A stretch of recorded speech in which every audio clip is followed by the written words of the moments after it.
লোকসভা নির্বাচনের আগে আইএসএফ ও তৃণমূলের সংঘর্ষে উত্তপ্ত ভাঙড়, আহত উভয় পক্ষের। লোকসভা নির্বাচনের আগেই আবারও উত্তপ্ত হয়ে উঠল ভাঙড়। আইএসএফ ও তৃণমূলের সংঘর্ষে উত্তপ্ত এলাকা, উভয় পক্ষের সংঘর্ষে আহত বেশ কয়েকজন। ঘটনাটি ঘটেছে দক্ষিণ 24 পরগনা জেলার ভাঙড় হাতিশালা এলাকায়। ঘটনার সূত্রে জানা যায়, তৃণমূলের স্থানীয় পঞ্চায়েত সদস্যকে গালিগালাজ করার প্রতিবাদ করায় ঠিক গন্ডগোলের সূত্রপাত। তৃণমূল কর্মীদের মারধরের অভিযোগ আইএসএফ এর বিরুদ্ধে, আইএসএফ এর পাল্টা অভিযোগ তৃণমূলের বিরুদ্ধে। সংঘর্ষে আহত হয় উভয় পক্ষের বেশ কয়েকজন। ঘটনাস্থলে পোলেরহাট থানার পুলিশ।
कोई गाड़ी कोई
আমাদের সদস্য বাড়ি থেকে আসছিল, বাপ্পা ইসলাম মিরাজু।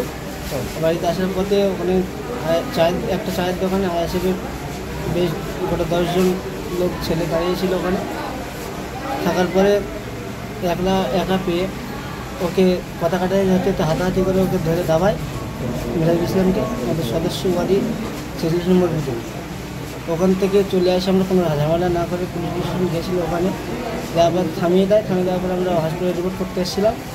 রিপোর্ট করে আসার পরে আমরা যাচ্ছিলাম থানায় যাওয়ার পথে আমার হাতিশালায় আমাদের ওয়ার্ডি কজন আইএসএফের নেতা, হাতিশালার আইএসএফের নেতা এবং সমস্ত অঞ্চলের নেতৃত্ব এসে প্রথম আমাদের আজিয়ার লস্কর, শফিকুল মোল্লা, অবানি,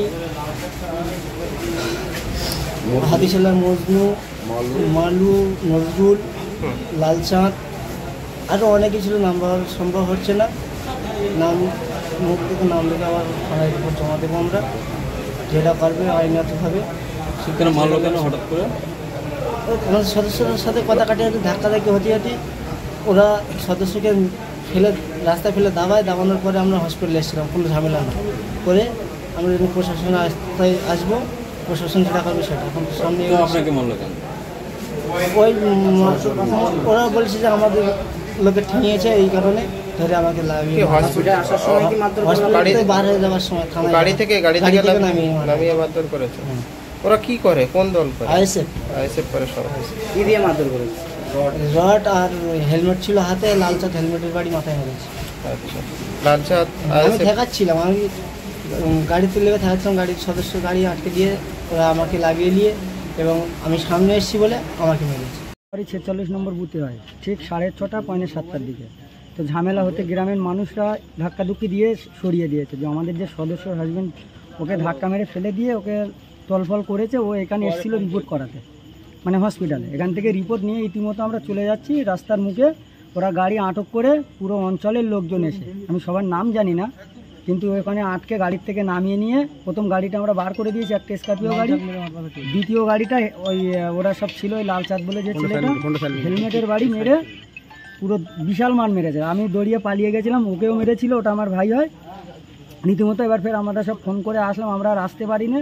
ফের আমাদের নেতৃত্বদের ডেকে কজনকে মারধর করা হয়েছে আপনাদের? আমাদের 5-6 জনকে মেরেছে। প্রথম ঝামেলাটা ওয়ারি হয়, সদস্যকে মারে, সদস্য রাজগুনকে। তারপরে আমরা রীতিমতো নিয়ে আসি। সদস্যকে মারতে গেল কেন? সদস্যকে মারতে গেলে কেন, আজকে একটা যেহেতু মিটিং হয়েছে ওদের, ঠিক আছে, তো সদস্য বাড়ির পাশ দিয়ে যায়, এরা মিটিং করছে।